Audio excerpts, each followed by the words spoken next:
Hey guys, welcome to my channel. It's Maxine here. Today we are going to be cooking a chicken, broccoli, and mushroom bake. It's definitely keto, definitely delicious, and definitely done in under 30 minutes. We are currently doing keto, so that if you don't know, that is a high-fat, low-carb, and moderate protein diet.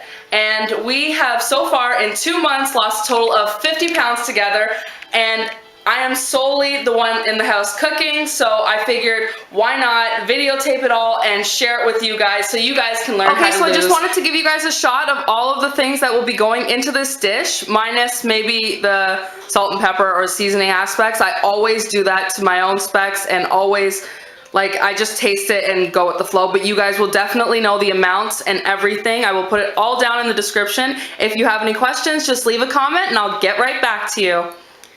So, we are starting with the chicken. I have 3 whole breasts here that I separated from a large value pack. We are a small family of 3 and one of us doesn't really eat. So I usually do 3 breasts. I make 3 portions of every meal. I do 1 breast for me, 1 breast for my husband, and 1 for his lunch the next day.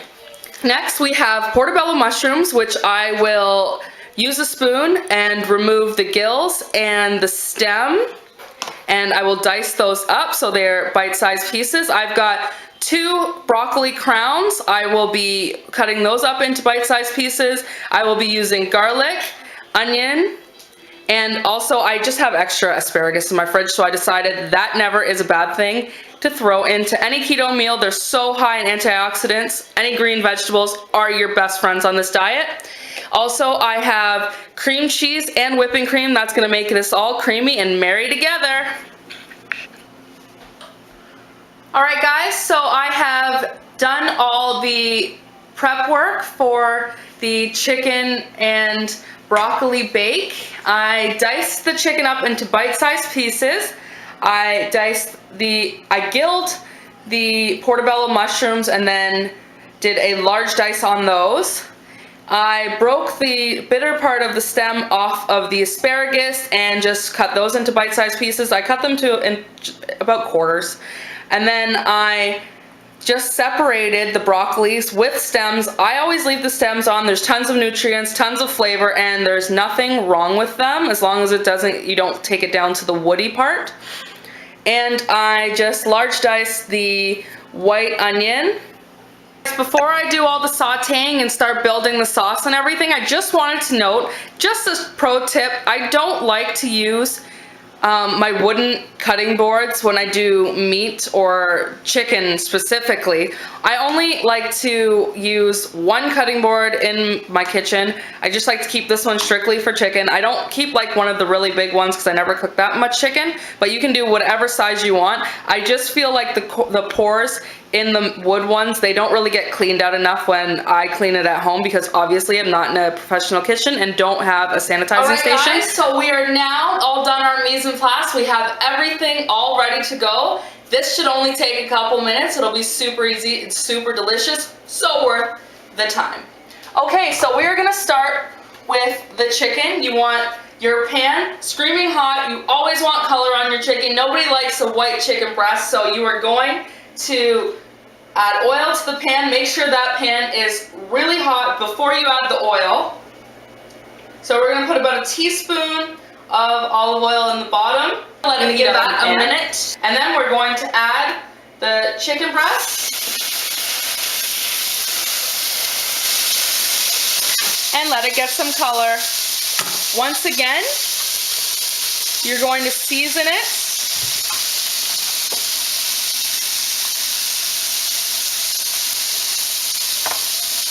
Remember to season the stat. Okay, now that we've got some color on the chicken, it's time to go in with the onions and garlic. All right, so the garlic is in. I am going to saute this until the onions become translucent.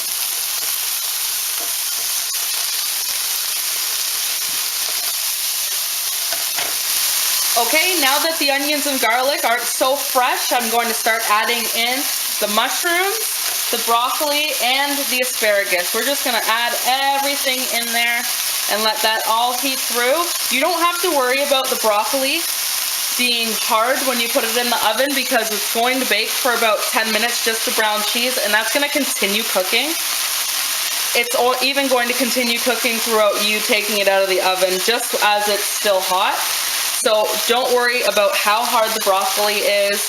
It's going to be perfectly al dente by the time it gets to your plate. I sauteed that for about 3 minutes. You'll notice when the broccoli is starting to cook because it turns from a real pale green, it turns to a very vibrant green. That's what you want. That just says that the heat has at least touched it a little bit and you are almost ready to make the sauce. Okay guys, so I went ahead and started building the sauce. I just added 3 tablespoons of cream cheese to the pan, and I'm going to add 1 cup of whipping cream. Now you can use a measuring spoon, but I just cook by eye, and if I need a little bit more, I'll add a little bit more, and if I needed less, I should have thought about that before, shouldn't I have? Alright guys, I probably sound like a broken record, but what are we gonna do? We are gonna season that food.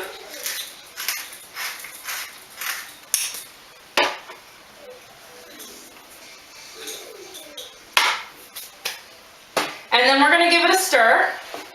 Now for this, you just want to thicken the whipping cream a little bit, not totally cook it because you are going to cook it again in the oven. That's when it's going to really thicken. You just want to make sure you stir in and incorporate all of that cream cheese.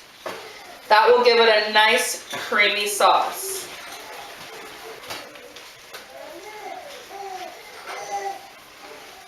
So this looks all done. The sauce is not thick yet, it's still runny, but it thickens in the oven. We're gonna go ahead and turn the oven on and the stove off. Okay guys, so this is all done on the stove top. I turned the element off. The oven's already preheated. I preheated it to 350 degrees. We're just gonna pop this into the oven. I just poured this from the frying pan into this oven safe baking dish. I didn't spray it or anything. The sauce won't stick to the sides too much because it is a pretty clean glass. I'm just going to throw some cheese on top of this, a little bit of pepper on it as well because I'm an extra pepper person.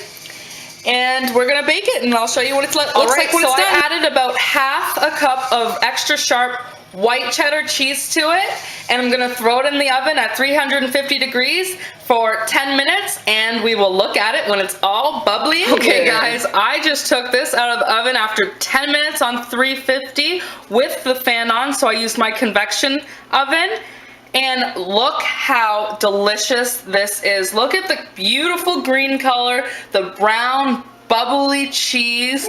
The sauce is nice and thick and it's still bubbling. It's so hot. It looks so good. I got my baby Jackson James here. He's gonna help me do the taste test because he's 6 months old today and now he can eat solid foods. Let's see how Jackson likes it.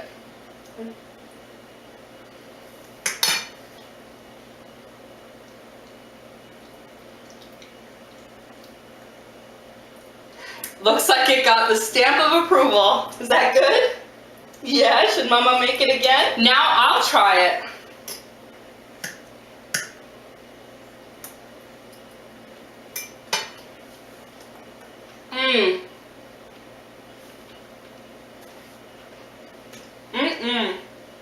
The broccoli, like I said, is cooked perfectly. Now that we just sauteed it lightly in the pan, just gave it a little bit of color. Then we baked it in the oven for about 10 minutes in the casserole with all the juices. It is so good, guys. It is al dente. It's just got that little snap of crunch in the center of it, just what you want. And the sauce has thickened up so nicely. It's coating all the vegetables. Honestly, so good. I would give it a 5 out of 5 stars. Definitely a weekday meal for you to make for your family. Still eating? For coming on to this video, Jackson and me had so much fun making this one. Well, he had fun eating and I had so much fun cooking. We will see you guys in our next video. Bye!